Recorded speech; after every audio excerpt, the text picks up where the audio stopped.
Hello ಎಲ್ಲರಿಗೂ ನಮಸ್ತೆ, welcome to my blog. ಇವತ್ತು ನಾನು ಹೊರಗಡೆ ಹೋಗ್ತಾ ಇದ್ದೀನಿ. ಹೊರಗಡೆ ಎಲ್ಲಿಗೆ ಅಂತ ತೋರಿಸ್ತೀನಿ, ಬನ್ನಿ ಹೋಗಿ ಅಲ್ಲಿ ನಾವು ಎಲ್ಲಿ ಹೋಗ್ತೀವಿ ಅಂತ ವಿಡಿಯೋ ಮೂಲಕ ನಿಮ್ಮ ಜೊತೆ ಶೇರ್ ಮಾಡ್ಕೊತಾ ಇದ್ದೀನಿ. ಇವತ್ತು ಬಂದು ನಾನು ನಮ್ಮ ಯಜಮಾನ್ರ ಜೊತೆ ಹೋಗ್ತಾ ಇದ್ದೀನಿ. ಇಷ್ಟು ದಿನ ನಾನು ಬಸ್ಸಲ್ಲೋ ಅಥವಾ ಜೊತೆಲಿ ಯಾರು ಫ್ರೆಂಡ್ ಬಂದರೆ ಆಟೋದಲ್ಲೋ ಹೋಗ್ತಾ ಇದ್ದೆ. ಇವತ್ತು ನಮ್ಮ ಮನೆಯವ್ರು ನಾನು ಆ ಕಡೆನೇ ಹೋಗ್ತೀನಿ ಬಾ ಡ್ರಾಪ್ ಮಾಡ್ತೀನಿ ಅಂತ ಹೇಳಿ ಆ ಕಡೆ ಕರ್ಕೊಂಡು ಹೋಗ್ತಾ ಇದ್ದಾರೆ. ಇಲ್ಲಿ ಬಂದರು ಅವರು ನನ್ನನ್ನು ಇಲ್ಲಿ ಇಳ್ಕಪ್ಪ ನಾನು ಹೋಗ್ತೀನಿ ಅಂತ ಹೇಳಿ ದೇವಸ್ಥಾನ ರೋಡ್ ಕ್ರಾಸ್ ಮಾಡಿ ನನ್ನ ದೇವಸ್ಥಾನ ಮುಂಭಾಗ ಬಂದೆ.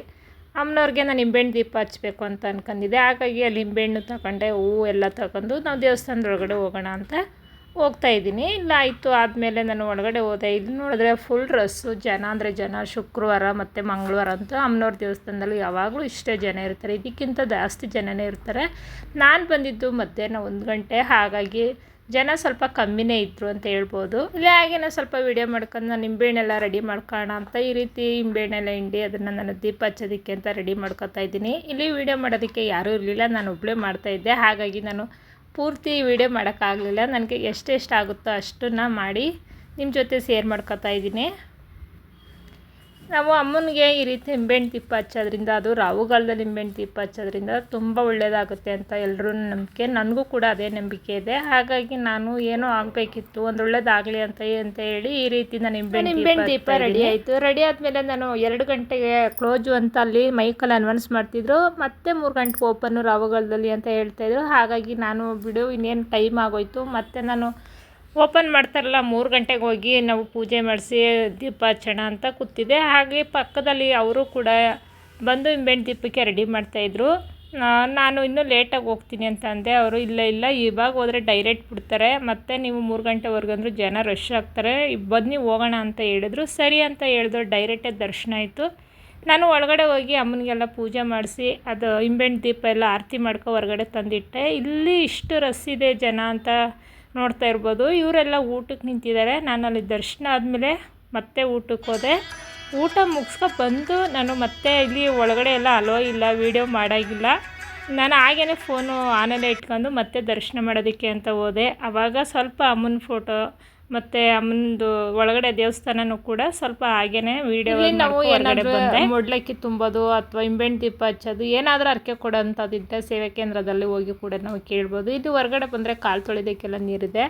ಇಲ್ಲಿ ಬಂದು ನಾವು ದೇವಸ್ಥಾನದ ಹತ್ರ ಮುಗಿಸಿ ಇಲ್ಲಿ ಹೊರಗಡೆ ಬಂದೆ. ಅದೇ ನನ್ನ ನವಗ್ರಹದ ಹತ್ರನೂ ಕೂಡ ಅಲ್ಲಿ ಕೈ ಮುಗ್ದು ಸ್ವಲ್ಪ ತೀರ್ಥ ಇಸ್ಕೊತಾ ಇದ್ದೆ. ನಮ್ಮ ಮನೆಯವರು ಅಷ್ಟರೊಳಗೆ ಬಂದರು, ಬಾ ಮತ್ತೆ ಆಗಿದ್ರೆ ಅಂತ ಹೇಳಿ. ಅವರು ನೀನು ಸ್ವಲ್ಪ ವೀಡಿಯೋ ಮಾಡಿ ಅಂತ ಹೇಳಿ ನಾನಿಲ್ಲಿ ತೀರ್ಥ ಪ್ರಸಾದ ಈಸ್ಕೊಂಡಿರಲಿಲ್ಲ, ಹಾಗಾಗಿ ತೀರ್ಥ ಪ್ರಸಾದ ಈಸ್ಕೊಂಡೆ.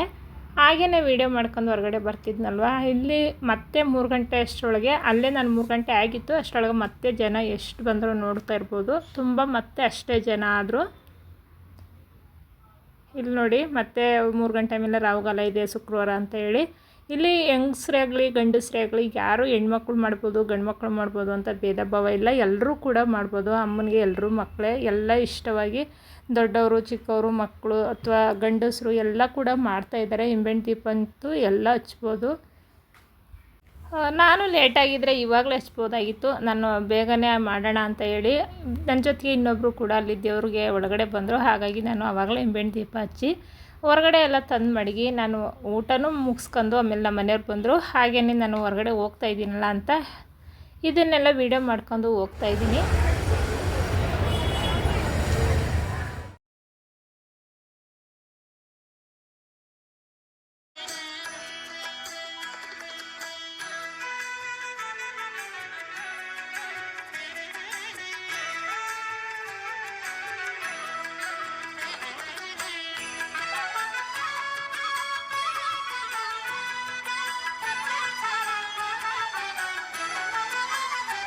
ಇವಾಗ ನಾನು ದೇವಸ್ಥಾನಕ್ಕೆ ಹೋಗ್ಬಂದು ಮನೇಲಿ ಪೂಜೆ ಮಾಡಿದೆ. ಹೋಗ್ಬೇಕಾದ್ರೆ ಟೈಮ್ ಆಗಿತ್ತು, ಹಾಗಾಗಿ ನಾನು ಪೂಜೆ ಮಾಡಿರಲಿಲ್ಲ. ರಾಹುಗಾಲದಲ್ಲಿ ನಿಂಬೆಹಣ್ಣು ದೀಪ ಹಚ್ಚಬೇಕು ಅಂತ ಹೇಳಿ ಬನಸಕ್ರಮ ದೇವಸ್ಥಾನಕ್ಕೆ ಹೋದೆ.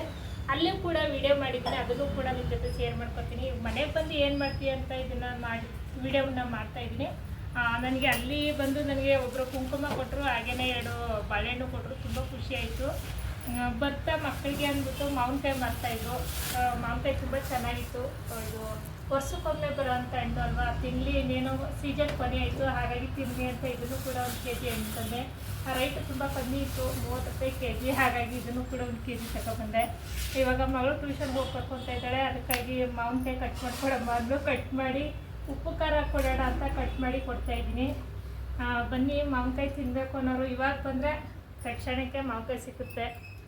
ಮಾವಿನಕಾಯಿ ತುಂಬ ಚೆನ್ನಾಗಿದೆ, ಉಪ್ಪು ಖಾರ ಹಾಕಿ ಮಾವಿನಕಾಯಿ ತಿಂತಾಯಿದ್ದೀನಿ. ನಾನು ದೇವಸ್ಥಾನಕ್ಕೆ ಹೋಗಿದ್ದು ವೀಡಿಯೋನು ಕೂಡ ನಿಮ್ಮ ಜೊತೆ ಹಾಕ್ತೀನಿ, ನಿಮ್ಮ ಜೊತೆ ಶೇರ್ ಮಾಡ್ಕೊತೀನಿ.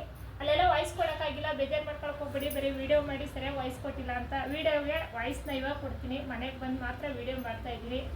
ಏನು ತಪ್ಪಾಗಿ ತಿಳ್ಕೊಳಕ್ಕೆ ಹೋಗ್ಬೇಡಿ. Thank you, bye bye.